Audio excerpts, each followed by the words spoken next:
السلام علیکم محترم ناظرین و سامعین، ڈاکٹر جاسمین طارق کی طرف سے خوش آمدید۔ آپ دیکھ رہے ہیں نالج چراغ۔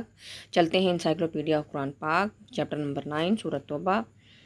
سورۃ توبہ قرآن پاک کے 10ویں پارے و عالموں اور 11ویں پارے یتعاذرون میں ہے۔ اس کے نام کی وجہ تسمیہ بتائیے۔ اس کی آیت 104 میں اہل ایمان کے گناہوں کی معافی کا ذکر کیا گیا ہے۔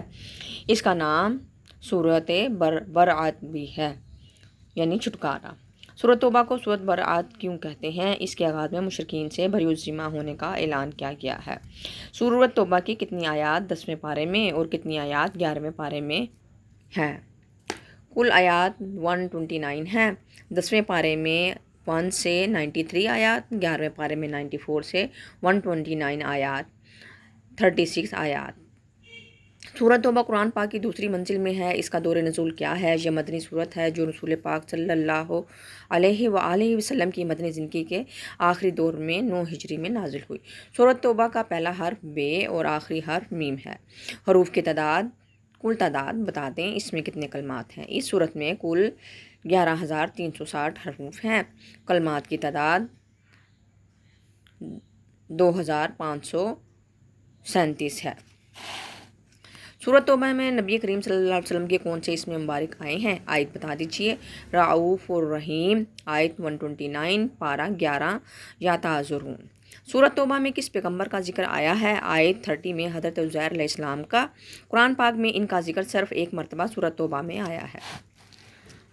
سورۃ توبہ کے 16 رکوع ہیں۔ 10ویں اور 11ویں پارے میں کتنے رکوع ہیں؟ 10ویں پارے میں 11 رکوع اور 11ویں پارے میں 5 رکوع۔ قرآن پاک کی موجودہ ترتیب کے لحاظ سے سورۃ توبہ 9ویں نمبر پر ہے۔ ترتیب نزولی کیا ہے؟ قرآن پاک کے نزول کے لحاظ سے سورۃ توبہ 113ویں نمبر پر ہے۔ کس سورت کی ابتدا بسم اللہ سے نہیں ہوتی؟ سورۃ توبہ کی ابتدا بسم اللہ سے نہیں ہوتی۔ یہ 10ویں پارے میں قرآن پاک کی 9ویں سورت ہے۔ سورۃ توبہ کی وجہ تسمیہ بتا دیجیے۔ توبہ کے معنی پلٹنا۔ اس سورت کی آیات 117 اور 118 میں بعض اہل ایمان کی توبہ کا ذکر ہے۔ اس سورت کو سورۃ برأت بھی کہتے ہیں۔ برأت کے معنی بیزاری یا بری الذمہ ہوتا ہے۔ چونکہ اس سورت میں مشرکین سے بری ذمہ ہونے یعنی بیزاری کا اعلان ہے، اس لیے یہ سورت برأت کے نام سے بھی مشہور ہے۔ بتائیے سورۃ توبہ کا شان نزول کیا ہے؟ صلح حدیبیہ کے بعد مشرکین مکہ کی طرف سے عہد کی خلاف ورزی ہوئی تو اللہ کی طرف سے اعلان برأت اور جنگ تبوک میں بعض مسلمانوں کی کمزوریوں پر گرفت اور معافی کے لیے یہ سورت نازل ہوئی۔ تو یہ تھی ناظرین آج کی ویڈیو۔ امید ہے آپ کو یہ ویڈیو بہت پسند آئی ہوگی۔ اس کو لائک، شیئر اور سبسکرائب کریں۔ اپنی قیمتی رائے سے ضرور آگاہ کیجیے گا۔ اللہ تعالی ہم سب کا حامی و ناصر۔ اللہ حافظ۔